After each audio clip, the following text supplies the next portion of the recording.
नाजरीन, इस वक्त हम आपके साथ हैं, आपके सामने हाज़िर हैं। ट्रंप की जो हरकतें हैं उनको उन पर डिस्कशन करने के लिए वो यहाँ पे एक मुहावरा है, वो पंजाबी में है लेकिन मैं उसको उर्दिया लेता हूँ, उर्दू में कर लेता हूँ कि बंदर के हाथ उस तरह आ जाए तो क्या होता है। तो जाहिर है कि बंदर के हाथ में उस तरह आएगा तो आखिर में पता चलता है कि उसका अपना ही मुँह छिला हुआ पूरा। तो ट्रंप भी यही हरकतें कर रहे हैं।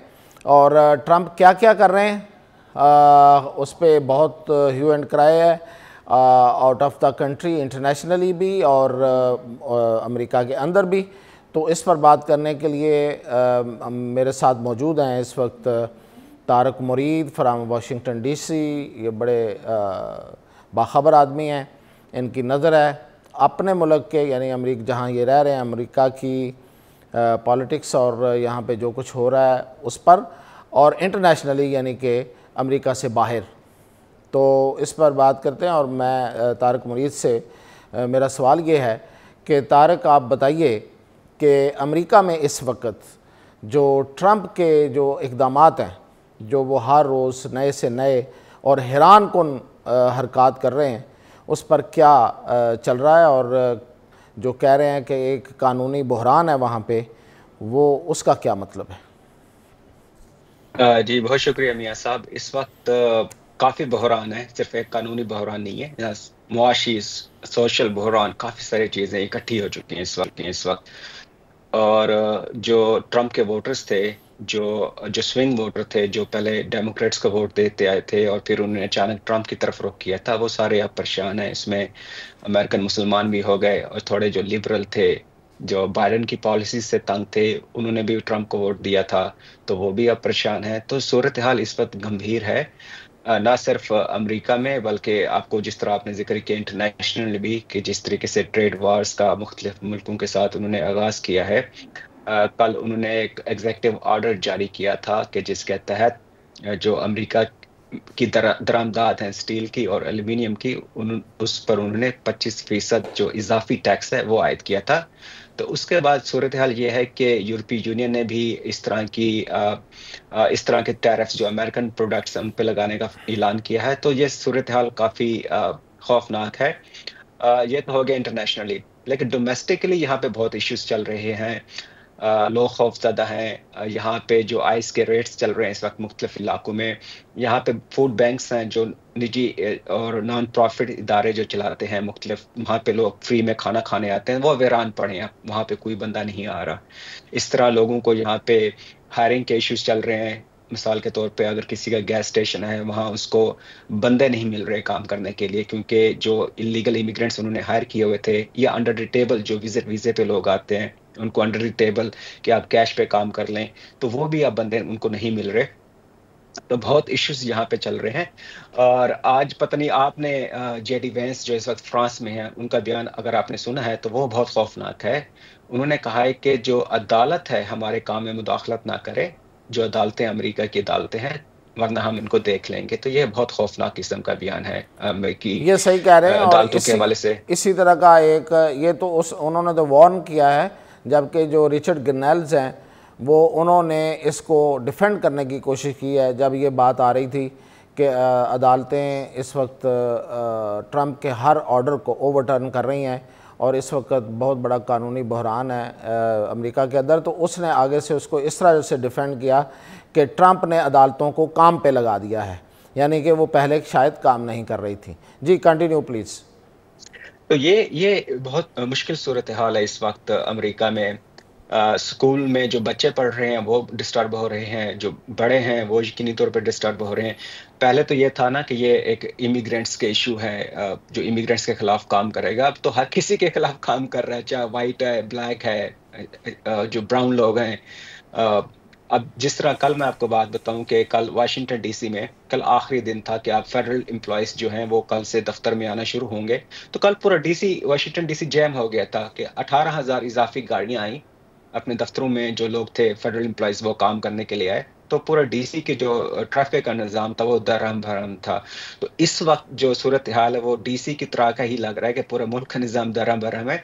कल तो उन्होंने एक और इशारा दिया कि वाशिंगटन डीसी में जो क्राइम्स हैं उसको रोकने के लिए वो चाह रहा था कि वो इंटरवेंशन करेगा, हालाँकि ये उसका सब्जेक्ट नहीं है। मेयर यहाँ पे आज़ाद होता है, खुद मुख्तार होता है, मेयर फैसला करता है, पुलिस जो है मेयर के अंडर है, ना कि सदर के अंडर है। तो ये काफ़ी मसले मसाइल हैं। वो कह रहा था कि ट्रंप के मैं यहाँ पे जो होमलेस लोग हैं, उनके जो कैंप्स लगे होते हैं, उनको उखाड़ के बाहर फेंक देंगे। तो ये सारे मसले मसाइल इस वक़्त अमेरिका के साथ जुड़े हुए हैं। ना सिर्फ़ इमिग्रेशन का मसला है, बल्कि जो दीगर पॉलिसीज़ हैं, वो शदीद मुतासिर कर रही हैं। जो इनिशिएटिव अमेरिका ने ग्रीन एनर्जी के हवाले से लिया था, वो सारे मुतासिर हो रहे हैं। जो इनिशिएटिव अमेरिका ने वर्ल्ड एड प्रोग्राम्स के ज़रिए लिए थे, वो मुतासिर हो रहे हैं। जो initiative America World Health Organization के साथ मिलकर ले रहा था, वो सारे मुतासिर हो चुके हैं। तो इस वक्त समझ नहीं आ रही किसी को कि हो क्या रहा है। तारिक, बिल्कुल आप जो वहाँ के हालात हैं उसका बता रहे थे, और इसके अलावा अमेरिका के दो सबसे क्लोज़ अलाइज़ ऑस्ट्रेलिया और जापान को समझा जाता था। कनाडा तो था ही था, और कनाडा से तो जब से ट्रंप आए हैं उनके दरमियान जो तल्लुकात की तलखी है वो दिन ब दिन बढ़ती जा रही है। अभी आप देखिए, ये जो मैं स्क्रीन पे भी आप देख रहे होंगे कि वहाँ पे अब इश्तहार किस तरह से डिस्प्ले होते हैं कि लिखा है उसमें कि आपको अमेरिकन चीज़ नहीं बल्कि लोकल चीज़ हम फ्राहम कर रहे हैं। तो मतलब वो अमेरिका की जो चीज़ है या अमेरिका की जो प्रोडक्ट्स हैं उसके ख़िलाफ़ किस हद तक वहाँ पे नफ़रत है, इस वजह से शायद कि वो जिस तरह के उन्होंने बयानात दिए हैं कनाडा को अपने साथ मिलाने, और कनाडा को जिस तरह से टीज़ कर रहा है ट्रंप, और साथ ही ऑस्ट्रेलिया का बड़ा सख्त बयान आ गया है।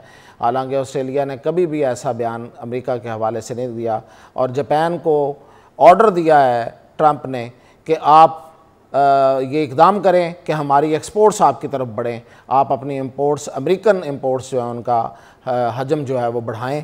मतलब ये है कि फ़ाशिज़म की कोई हद होती है।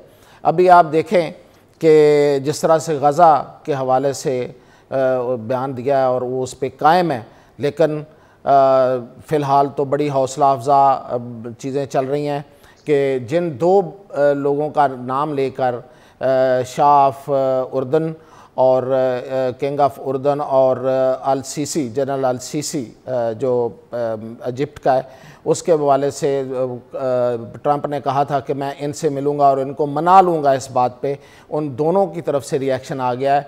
शाह उर्दन जो हैं उनकी कल मुलाकात भी है, लेकिन उससे पहले ही उन्होंने अपनी पोजीशन वाज़े कर दी है, और जो जनरल अल सीसी हैं उन्होंने भी कह दिया है कि ये गज़ा फ़लस्तीनियों का है और वो गज़ा में ही रहेंगे।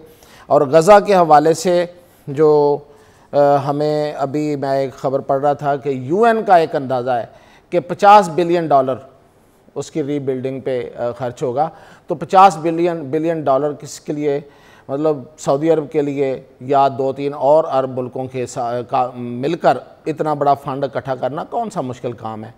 तो जिस तरह के इनके हौसला अफजा बयानात हैं, जैसे कि शहज़ादा मोहम्मद बिन सलमान ने उनका एक ख़िताब जो है वो अरबी में वो सामने आया, और उसका उर्दू तर्जमा कुछ यूँ है जो कि अपनी नोयत का बहुत मुख्तलिफ है, और लोगों ने ये पहली दफ़ा मोहम्मद बिन सलमान की ज़बान से या किसी भी इवन सऊदी सरबराह की ज़बान से इस तरह के लफ्ज़ सुने हैं। उन्होंने कहा है कि हमने अबू जहल और अबू लहब को शिकस्त दी थी, हमने इससे पहले रूमियों को तबूक में शिकस्त दी थी, और अगरचे मूता यानी कि जंग मूता में हम पीछे हटे थे, लेकिन हमारे गज़ब को दावत ना दी जाए। तो ये बड़ा स्ट्रेट फॉरवर्ड और हिस्ट्री बेस्ड ये एक बड़ा सख्त स्ट्रॉन्ग वर्डेड मैसेज है, लेकिन इसके बावजूद ट्रंप अपनी हरकतों से ज़ाहिर है, हमें तो नज़र आ रहा है कि बाज नहीं आएंगे कि जैसे अब ये तो गज़ा है, अब वो यूक्रेन जिसकी जंग जो है वो अमेरिका, नेटो सब ने मिलकर लड़ी थी, वो उसमें भी वसूली करने चल पड़ा, और उसने कहा कि हमारे पैसे वापस करें, हमारा पैसा लगा है वहाँ पे। और वो ज़ेलेंस्की बेचारा खुशफहमी का शिकार, वो ये कह रहा है कि वहाँ पे हमारे यहाँ तो यूरेनियम और टिटेनियम के यूरोप में सबसे बड़े ज़खायर हैं, और वो हम अमेरिका को देंगे और अमेरिका बहादुर खुश होगा। ऐसे नहीं होगा, क्योंकि अमेरिका बहादुर जो है उसने उस बंदे को वहाँ भेज दिया है जिसने ये सीज़ फायर कराया था। और अब ख़ुद ट्रंप ये कह रहा है कि जो रशिया उसको कुछ ना कुछ हिस्सा मिलना चाहिए। तो इसका मतलब ये है कि यूक्रेन जो है वो डिवाइड कर लेंगे दोनों मिलके, दोनों सुपर पावर्स जो हैं, यानी कि रशिया के पास चला जाएगा कुछ हिस्सा और कुछ हिस्सा अमेरिका के पास, वो बेशक माइंस के हवाले से आ जाए या किसी भी वो बहाने से उसको ले लें। तो ये इस वक्त की जो सूरत हाल है। और फिर ये कि जो विल्सन जिसको यहाँ पाकिस्तान में आजकल बड़ा सराहा जा रहा है, उसने जो फार्मूला दिया है यूक्रेन के हवाले से, उस लैंड को लीज़ करने के हवाले से, उनकी लैंड को, उनकी ज़मीनों को अपने कब्ज़े में लेने के, वो कांग्रेस की वेबसाइट पे भी डिस्प्ले हो गया है। लेकिन पाकिस्तान में वो जो विल्सन जो हैं बड़े हीरो हैं। तो ये तोसी पसंदाना लोग, सोच के मालिक ये लोग, कभी वो कनाडा को साथ मिलाना, कभी ग्रीनलैंड को ख़रीद लेना, कभी पनामा कनाल पे कब्ज़ा करने की बात करना, और अब गज़ा को अपने पास, सारी चीज़ें अपने पास लेने और फ़लस्तीनियों को वहाँ से निकालना। तो ये वो लोग हैं। अभी मैं देख रहा था तारिक के इलॉन मस्क का जवाब दिया, ओपन AI कंपनी जो है, जो कॉरपोरेशन है बल्कि बहुत बड़ी, और उसने वही है जिसकी चैट GPT है, जिसने तहलका मचाया हुआ था, वो अब उसको थोड़ा सेटबैक मिला है। वो जो चीन की तरफ से डीप वो जो आई है, एक AI की ऐप आई है, लेकिन उसको ख़रीदने के लिए इलॉन मस्क कह रहे हैं कि मैं इसको भी ख़रीदूँगा, बेचो इसको। तो ये वो लोग हैं जो, मतलब जिस तरह एक कब्ज़ा ग्रुप होता है ना, वो एक किसी इलाके में चला जाता है, तो जो अहम चीज़ उसको मिलती है उसे कहता है बेचो, ये मैं लूँगा, ये भी बेच दो, ये मैं लूँगा। ये हालत चल रही है जी। अब मज़ीद आप बता रहे थे तारक, तो इस पे ये जो इंटरनेशनली बैकलैश है, ये अमेरिका को किस पोजीशन पे लेके जाएगा, इस पे ज़रा रोशनी डालें। असल में अमेरिका को, ट्रंप को तो यकीनी तौर पे ये लगता है मियाँ साहब कि अमेरिका के पास लेवरेज है कि जिस तरीके से टिल्ट करे दुनिया को उस तरफ टिल्ट कर सकता है, क्योंकि वो बहुत बड़ी इकोनॉमिक पावर है, इक्तिसादी मुआशी पावर है अमेरिका। और आज इस वक्त जब हम बात कर रहे हैं, जो जॉर्डन के किंग हैं वो इस वक्त ट्रंप के साथ मुलाकात कर रहे हैं ओवल ऑफिस में। तो अब से थोड़ी देर बाद वो एक प्रेस टॉक भी होगी, फिर अंदाजा होगा कि गाजा के इशू पे अब जॉर्डन की क्या सूरत हाल है, क्या पोजीशन है। क्योंकि जॉर्डन ने जो रिएक्शन दिया था, उसके बाद ट्रंप का एक रिएक्शन आया था कि ट्रंप ने कहा था कि हम जॉर्डन और मिस्र की जो फौजी इमदाद है या इक्तिसादी इमदाद जिस लेवल पे भी है वो हम बंद कर देंगे। तो लेवरेज तो इन लोगों के पास है इक्तिसादी तौर पे। अब कल आपका दोस्त है मोदी, वो कल आ रहा है यहाँ पे अमेरिका में, तो वो 2 दिन यहाँ पर रहेगा, तो उसकी मुलाकातें हैं ट्रंप के साथ। तो ये सारी सूरत हाल तो बहुत इंटरेस्टिंग तारक भी है और वो गंभीर मुलाकात भी है। तो है, लेकिन इससे पहले मोदी को भी एक सेटबैक मिला है। आज ही उसके साथ बड़ा हाथ हुआ है, और वो हाथ किया है फ्रांस के सदर मैक्रोन ने।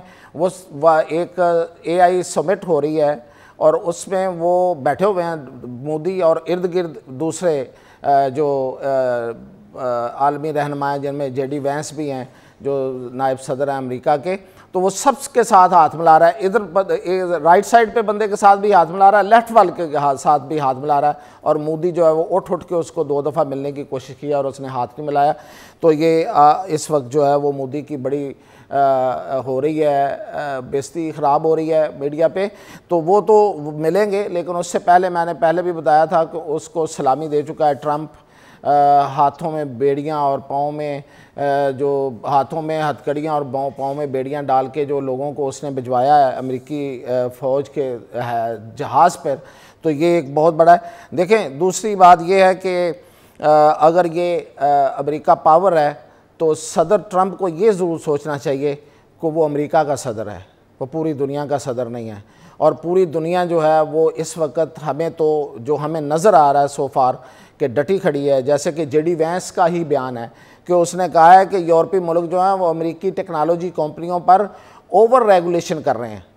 तो अब पता नहीं ओवर रेगुलेशन हो रही है या नहीं हो रही है, लेकिन ये एक चीख ज़रूर सुनाई दी है। और उन्होंने फिर वार्न किया है कि आप इस तरह से ना करें, वरना हम कुछ करेंगे। तो वरना क्या करना है? देखें, पहले भी बात हुई थी कि अमेरिका ने अगर ऑस्ट्रेलिया से या यूरोप से एलुमिनियम और स्टील पर उसने उस और वो भी उसके ख़ाम माल पर, जो उसकी रॉ मटेरियल है उस पर अगर वो लगाई है, टैरिफ लगाया है, तो उसका अपना नुकसान हो रहा है। उन्होंने भी आगे से लगा दिया, जवाबन उन्होंने, अगर उसने 25 कहा तो उन्होंने 26 पे कर दिया, 26% कर दिया। तो ये उसका अपना नुकसान है कि वो अगर रॉ मटेरियल पे लगाएंगे, ख़ाम माल अमेरिका में नहीं जाएगा तो अमेरिका प्रोड्यूस क्या करेगा। और ये तो अभी देखिए, अभी आगे आगे देखिए होता है क्या कि वहाँ पे अभी आप बता रहे थे कि जिस तरह से लोग मिल नहीं रहे काम करने को, इसी तरह जो अमेरिका की अपनी प्रोडक्शन है, अगर अमेरिका इतना ही अच्छा प्रोड्यूसर होता तो आईफोन जो है वो जाके चाइना में ना तैयार हो रहा होता, या दूसरी जो प्रोडक्ट्स हैं वो बाकी मुल्कों में जाके उनकी प्रोडक्शन की वो उनके जो प्रोडक्शन यूनिट्स हैं वो वहाँ पे काम ना कर रहे होते, वो अमेरिका के अंदर कर रहे होते। तो अमेरिका जितना प्रोडक्शन दे सकता है वो सबको पता है। तो इस सारे इक़दाम का, और फिर ये नहीं है कि सदर ट्रंप सिर्फ अमेरिका का सदर नहीं है, अमेरिका भी एक फेडरेशन का नाम है।